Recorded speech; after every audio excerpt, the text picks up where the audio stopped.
Hello, welcome back to the reading of the poem of the Man God written by Maria Valtorta, Volume 2. Chapter 236, Part 2. The harvest is rich, but the laborers are few. The parable of the treasure hidden in the field. Jesus continues, Do not be sorry, Judas. It is written that it must be thus. But how do you know that Simon is offended? He did not say that he is offended, but he made Thomas and me understand that it should not have happened. You should not have invited her to his house, which only honest people enter. Well, with regard to the honesty of the people going to Simon's house, let us drop the subject, says Peter. And Matthew adds, I could say that the perspiration of prostitutes poured several times on the floors, on the table, and beyond them in the house of Simon the Pharisee. But not publicly, retorts Judas.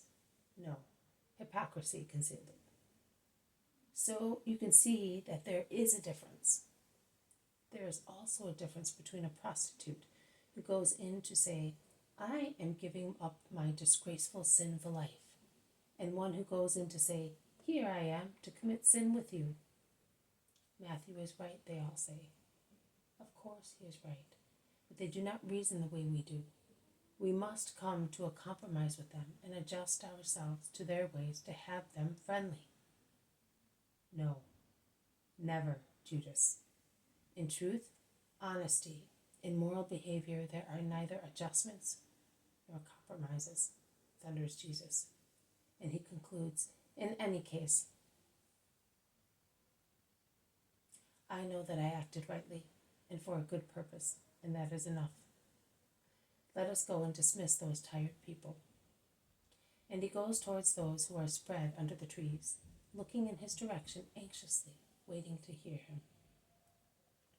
Peace to you all who have walked for miles and in dog days to come and hear the gospel. I solemnly tell you that you are beginning to really understand what the kingdom of God is, how precious its possession is, and how blissful to belong to it.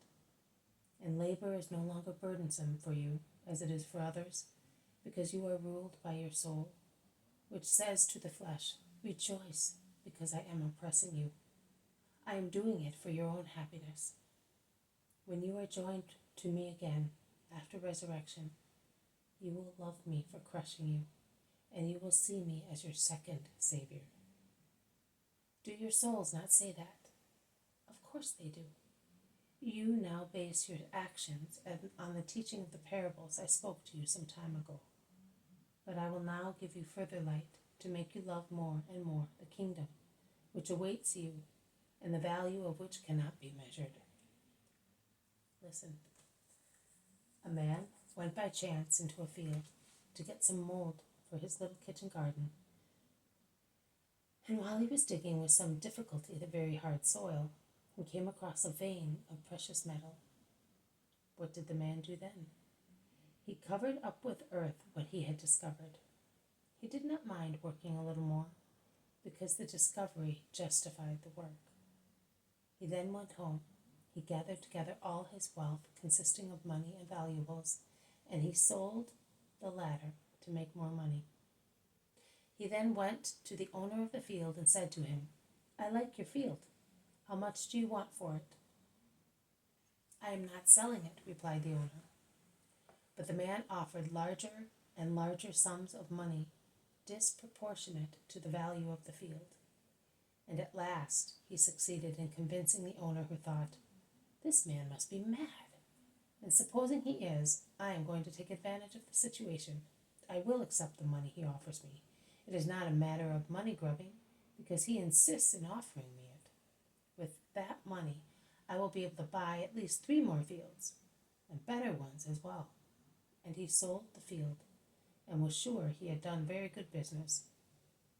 But it was the other man who had done a wonderful deal, because he gave away what could be stolen by thieves, or lost or used up, and he gained a treasure, which being real and natural was inexhaustible. It was worth while sacrificing what he had to make that purchase. Although for some time he possessed nothing but the field, because in actual fact he possessed, and forever, the treasure hidden in it. You have understood all that, and you behave like the man of the parable. Give up transient riches in order to possess the kingdom of heaven. Sell them, or give them to the fools in the world, and let them laugh at you, because the world thinks it is foolish to do that. Do that. Always behave like that. And your Father who is in heaven will rejoice, giving you one day your seat in the kingdom. Go back to your homes before the Sabbath comes, and on the day of the Lord, meditate on the parable of the treasure, which is the heavenly kingdom. Peace be with you. The crowds slowly spread along the road and the country paths, while Jesus goes towards Capernaum as night is falling. He arrives there at night. They noiselessly cross the silent town in the moonlight, which is the only light in the dark, unevenly paved, narrow streets. They silently enter the little kitchen garden near the house, as they think that everybody is in bed. Instead, a lamp is lit in the kitchen, and 3 shadows, made mobile by the flickering flame, are thrown on the white wall of the stone oven. There is somebody waiting for you, Master. But it is not possible to go on like this. I will go and tell them that you are too tired. Go up to the terrace in the meantime. No, Simon. I am going into the kitchen. If Thomas kept these people there must be a good reason for it. In the meantime, those inside the house have heard the whispering, and Thomas, the landlord, comes to the door. Master, the usual lady is here. She has been waiting for you since yesterday evening at sunset. She is with a servant. And he adds in a low voice, she is very nervous. She weeps all the time. All right, tell her to come upstairs. Where did she sleep? She did not want to sleep. Then she withdrew to my room for a few hours at dawn. I let the servant sleep in one of your beds. Very well.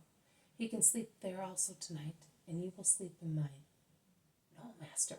I shall sleep on some mats on the terrace. I shall sleep very well, just the same. Jesus goes up to the terrace. Martha follows him. Peace to you, Martha. A sob is her reply. Are you still weeping? Are you not happy? Martha shakes her head. But why? There is a long pause, full of sobs. At last she moans. Mary has not come back for many nights, and we cannot find her. Neither I nor Marcella, nor the nurse can find her. She went out after ordering the wagon to be ready for her.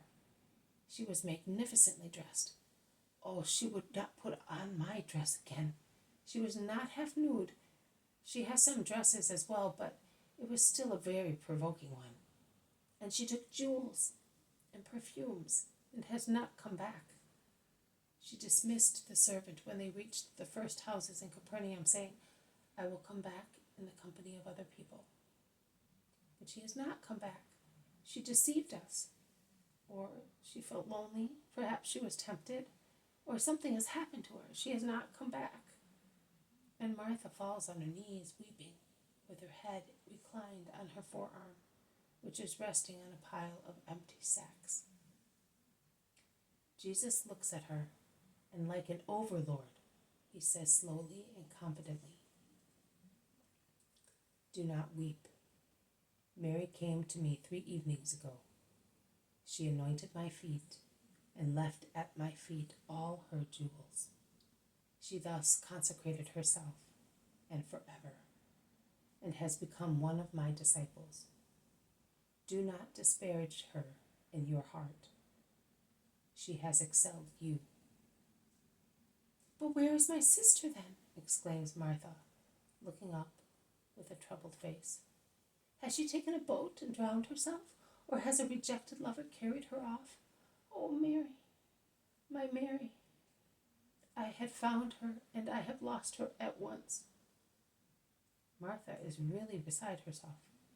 She does not consider that those downstairs can hear her. Neither does she consider that Jesus can tell her where her sister is. She is in despair and does not ponder on anything. Jesus takes her by the wrist and compels her to be still and to listen to him, towering above her with his height and dominating her with his magnetic look. That is enough. I want you to have faith in my words. I want you to be generous. Have you understood? He does not let her go until Martha calms down a little. Your sister has gone to savor her joy, and she has enveloped herself in holy solitude because she is full of the supersensitive modesty of redeemed souls. I told you in advance, she cannot bear the kind but inquisitive look of relatives on her new dress of a bride of grace. And what I say is always true. You must believe me. Yes, my lord, I do. But my Mary has been too long a prey to the demon. He has recaptured her at once. He is avenging himself on you for the prey he has lost forever.